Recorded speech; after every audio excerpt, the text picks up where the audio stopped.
Hey, yo, what's up, everybody? Welcome into the Review at Rob Show. Appreciate you coming over here to hang out with me, man. Today, we'll be doing a spoiler free movie review for you, like always, here on the Review at Rob Show, for a film that I got the name wrong so many times leading up to this movie. Got it everything except for the name of it, but the official name of the movie that I will be reviewing for all of you today is called Over Your Dead Body, man. We'll be talking about that movie spoiler free, of course. Then we got two things to talk about news wise as the old school Review at Rob format show is back, my friends. So, again, appreciate you coming over to hang out with me. Without further ado, I'm going to throw the poster up here for you YouTube viewers while I discuss some details about this movie. There you go. There's your poster. There's our stars. The film is rated R for sexual content, gore, sexual assaults, pervasive language, and strong, bloody violence. Film runs in at 1 hour, 45 minutes. Really? Did not feel that long. And is classified as a comedy, mystery, thriller movie, man. So, basic idea of this movie for you is this is a marital couple, the Samara Weaving and Jason Segel being our stars of said film. They are our married couple in this movie, and they do not like each other. They are going through some heavy marital issues in this movie. And if you've seen the trailer, what I'll basically be talking about is basically from the trailer here. And the idea here for Jason Segel's character is they're going to go on a remote trip to a cabin, and his plan is to get rid of his wife, if you will, and all that stuff. But she ends up catching on to said plan and now has her own plan of how the things are going to end up going here. And throughout that all happening, those two battling it out in this situation, there are some other things that end up happening around this movie and all that stuff that leads you into this idea of what it just classified itself as a mystery and, of course, the thriller aspect and all that stuff, man. So that is your basic idea of what's going on in this movie without really spoiling anything for you. Now, if you saw the trailer and you're somebody like myself who's watched a ton of movies and is a big fan of movies and all that stuff, they gave it away, which kind of stinks about trailers in this day and age is they give away a lot of information. That's why I try my best not to watch too many trailers, or I never read synopsis for films, but I try my best not to watch trailers. But I was, of course, going to end up seeing this with the amount of times I've gone to theaters and just the fact that I am a very simple man. And if the movie stars Samara Weaving, I'm going to be paying attention to said movie, and I shall be seeing said movie because huge fan of that lady. And I saw the trailer, and after seeing the trailer, I was like, okay, I know where this is going. Right? I understand where this movie is going to end up going, especially after I ended up seeing the second trailer. I'm like, okay, all right, like I know exactly where this is going. With that said, going into the movie did not ruin it. Now, the movie's vibe overall, uncomfortable, right? It's an uncomfortable, uneasy feeling vibe, right? You're spending time with these two people that don't like each other, and there's just like an uncomfortable aspect of just imagine being in like maybe this is happening in your life, being in a situation where you're hanging out with friends that are like a couple or something. They're arguing with each other, and they're not getting along. It just feels uncomfortable, it feels icky, it feels weird to be around, right? That's kind of the vibe you're getting into with this movie about watching these two characters who are just kind of like that dry, talking and dry vibe of just uncomfortableness when they're talking to each other and they're just mad at each other and they're saying uncomfortable things to each other. And then you're trying to get to another blade where to be happy, but at the same time, it's just not working. They're clashing with each other. That there's just this marital thing is not working with these two. They're not into it anymore. And they just can't stand each other, obviously. So much so with one of the characters planning on getting rid of the other one, so and then that turning into its own thing and all that stuff.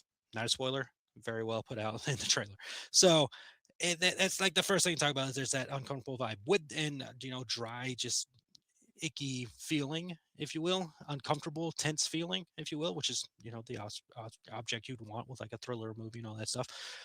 But there's also, with that said, there's a lot of comedy in this movie, man. There's a lot of insane comedy that's going on within this movie. Of course, when you get Samara in there, and her comedy style is in this movie, and then you get Jason Segel in, who mostly know him for comedy stuff. And I feel bad because I don't know the last time I saw Jason Segel in something. I'm not saying he hasn't had work. I think he does a lot of television work, maybe like Apple shows or something. I feel like there's something that he's on that I'm just the worst with television shows, man. I don't know what it is, but when it comes to watching TV shows, never crosses my mind. If I have time to watch something, I'm watching movies. Like that's my vibe. That's my thing that I get into. But I think he's doing TV shows or stuff like that. I don't know. But anytime I've seen him in things, I love it, man. I love that of course, blanking on the name.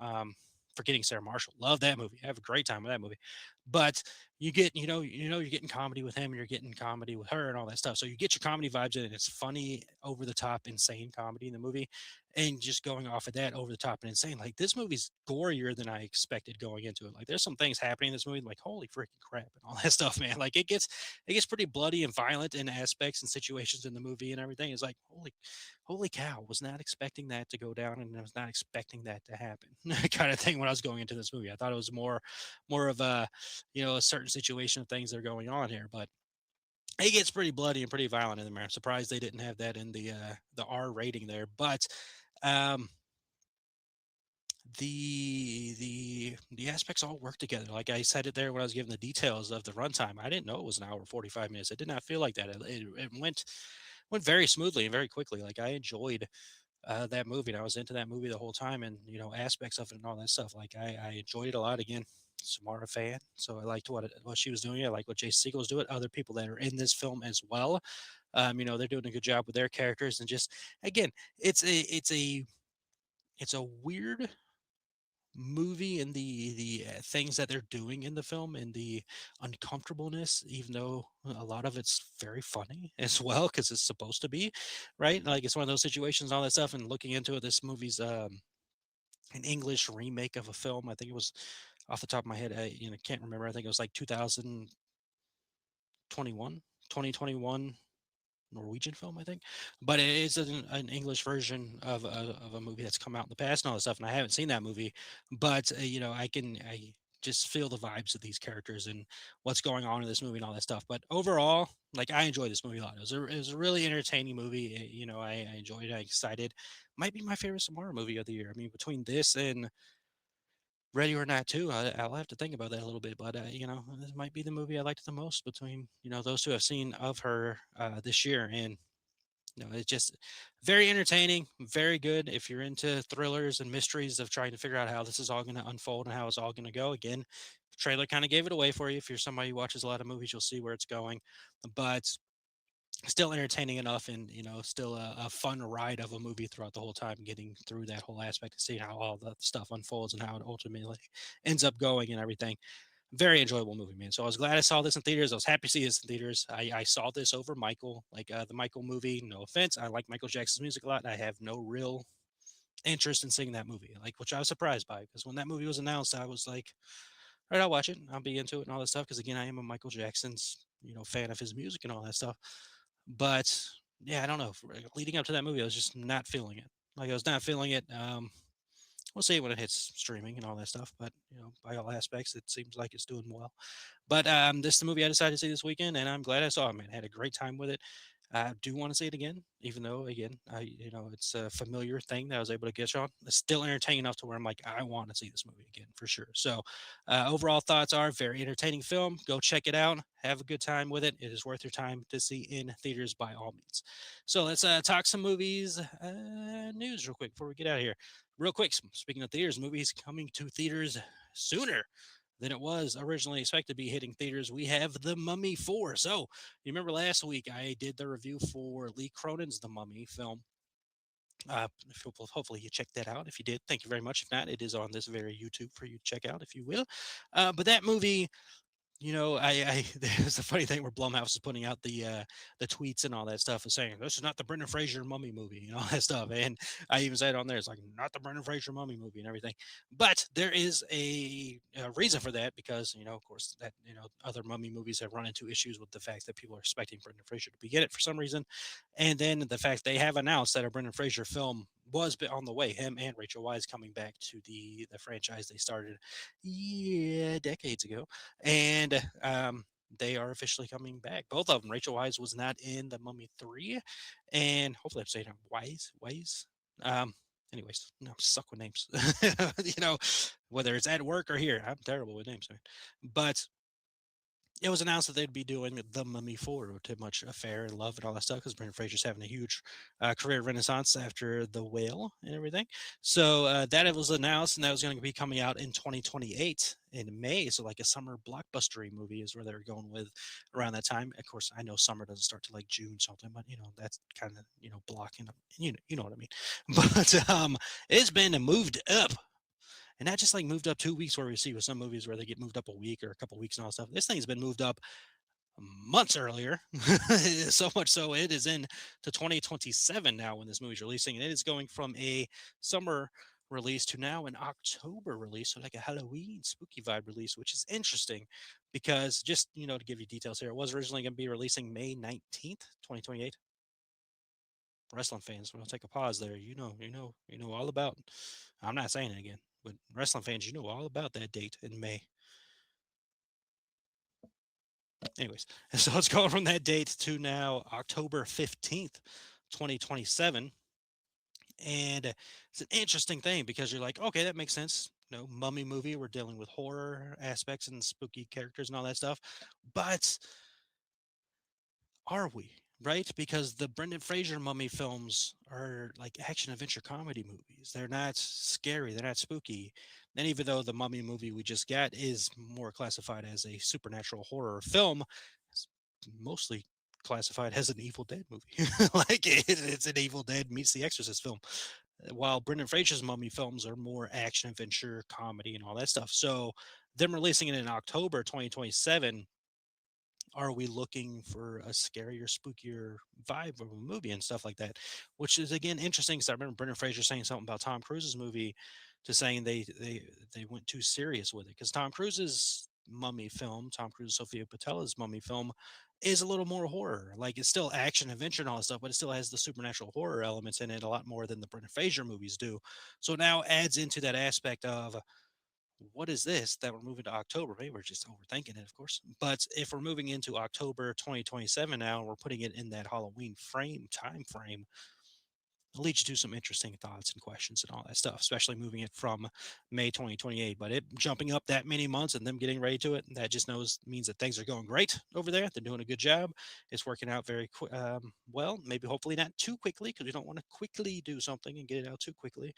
But things are going great over there, and this is going to be from the Radio Silence team, man. So we enjoy their stuff here on the Review at Rob show. Can't wait to see what they end up doing with that movie. All right, other news to jump into before we get out of here, man. We've got It Welcome to Derry news. Andy Muschietti, which I believe I am saying his last name because I've heard his name so many times between the It movies, the It show, the Flash movie, of course, and he's doing a Batman movie. By all accounts and purposes, we'll get back to that in a moment. But It's Welcome to Derry. We got some more details on season 2. As we know, season 2 is happening. And Andy Muschietti says season 2 will explore the subplot of King's original novelle. He says, quote, "It's 1935. We're now working on it, and it's so much fun." He teases, "For the ones of you who read the books, probably the Bradley Gang sounds familiar. Bradley Gang was a gang of bank robbers that not accidentally, but they were on their way somewhere and they stopped in Derry to buy some ammo and something horrible happens as happens when you end up in Derry apparently. So that's cool. Sounds like an interesting concept and idea and all that stuff. I'm not extremely familiar with the novel. I apologize, but um, the thing I'm clicking in on here, because I liked Welcome to Derry season 1. I liked it a lot. I had a good time with it. And there's like this weird thing, as always happens with social media and all this stuff, because this was out around the same time as Stranger Things season 5 was out, right? And there's just there was a battle online with these two things, even though they're different properties, right? They're different properties, they're different vibes and worlds. Like Stranger Things, while it can get horror, is supernatural sci-fi stuff. It's Welcome to Derry's horror, right? So I guess he's probably supernatural. It's a freaking alien or whatever. But you know what I'm saying. It's more horror over there. But they were fighting online. It's like, oh, it's scarier. Blah, blah, blah, blah, blah, blah. Me, as somebody who absolutely loved Stranger Things, I loved season 5. Love how they landed that. As somebody who loves horror and loves the It franchise from the freaking the mini series, the TV movie, to the two movies we got with Andy Muschietti and season 1 of Welcome Derry. Loved it, man. I had a good time vibing and all that stuff. We got to get back into just having fun, man. Like the world is too negative, all that stuff. There's no reason those two should have been ever had that going on, but as is the internet and just negativity. And overall, that happened. But I enjoyed both, and I'm very excited about season 2 of Welcome to Derry to see where they end up going with this. And that sounds like an interesting concept there. But the thing I'm pinning on here is that he said, "quote." Get back into his quote here. We're now working on it. So let's go back to a little bit here where I mentioned he was tapped to do the directing for the Batman. He's doing a Batman movie, Batman Brave and the Bold. And that was announced a while ago. That was announced when James Gunn started taking over DC. You know, he was starting putting together DCU and all that stuff. He was announced into doing this movie and everything. And now he's still working on it, and we're so many years later, and they haven't even started on that movie yet. And I think it has a lot to do with the Batman. Like, there's the Batman Part 2 that is part of a different universe. It's not part of the DCU's storyline that they're doing. It's part of what they call the Elseworld. So it's outside of everything that they got going on. And I feel like even more so now that since he's working on this, that Batman movie is not happening for a long time. The one he's doing, because I looked it up and he's still attached to direct it, hasn't been removed from it. They haven't removed anything from it, all that. I think they're purposely putting that movie on hold to where it's like we can not have two separate Batmans going on at one time, right? Um, which makes sense and all that stuff. And it kind of makes it like, well, just put the freaking Batman in the DCU and all that stuff. What are we doing? You know? But I also at the same time understand what they're doing because that's but at the same time, they just released a trailer for Clayface, which looks fantastic, looks awesome, and they can do their own separate storylines and then live in their own world. So he was like, okay, well, you know, bring that Batman world over here, it'll fit in and all that stuff. But it's like we're not getting this Batman, the Brave and the Bold movie for quite some time. Like I can't even imagine when you're going to end up getting this because it's like we're I don't think they're working on it. Like they're clearly not working on it yet. He's working on it's Welcome to Derry season 2. So it's like when? When can we expect that? 2028? 2029? When are you going to start working on this movie? Like when are we going to start getting to? And I believe the Batman's supposed to be a trilogy last time I heard. So and you see how long it's taken them to get to part 2 of that. Like they just started working on it recently. What are we doing? Like, where are we going? What's going to happen here? At some point, like we're doing okay over there with the DCU. You're forgetting Superman did very well. Supergirl looks like it's going to do good. People are very excited about Clayface. Creature Commandos did very well. Peacemaker season 2 did very well. So the DCU stuff's doing good, and maybe you don't necessarily need Batman to show up anytime soon, but this is getting crazy at this point because if it is a trilogy that they're doing over there with the Batman, which hey, I love that first Batman movie a lot with Robert Pattinson in it, and I'm excited to see what they end up doing with Batman 2. But if they're doing a trilogy and it took them this long to get to part 2, you can only imagine it'll take them even longer to get to part 3 or maybe the same amount of time. And if it's going to take that amount of time, what's happening with the Batman, the Brave and the Bold? And if the strategy is to be like, we're not going to have two Batman movies out at the same time, or with different universes and all that stuff, when are we getting the Batman Brave and the Bold movie? So many things going on, man. But nonetheless, if you're excited for Welcome to Derry and all that stuff, season 2, they are currently working on it. And if you're excited for the Batman Brave and the Bold, probably gonna have to wait even longer now. But nonetheless, that's gonna do it for this episode, man. So I appreciate you all of you hanging out with me as always. Coming over here to hang out with me, man. There's so many things in the world to watch, and I don't know why I'm saying that. One of my friends does his show and ends it like that. I don't want to end my show like that, but I do appreciate you taking the time to watch this idiot right here. Um, I'm not an idiot, man. I'm a goofball, I'm a passionate goofball. But I appreciate you hanging out with me, coming over here to watch this video and listen to my review for Over Your Dead Body. That's the name of the movie. And the news we went through here, man. So as always, appreciate you. Like to remind you that you matter, capable of great things, man. Be kind to yourself, give yourself some love, treat yourself some kindness, just keep going forward, and things will work out for you, man. Because you do matter. And we'll be back with more stuff to talk about later. I don't know about any movie releases off the top of my head right now. I'm recording. I don't know what's coming out this week. I think Mortal Kombat's next week as it releases episode, I believe. I don't know, but that's gonna do it for this episode. So, like as always, hope you have a wonderful rest of the day, week, month, year. And again, you matter, man. We'll be back with, I do say man all the time, everybody, stopping to everybody, but you matter. And we'll be back with more stuff on a later episode.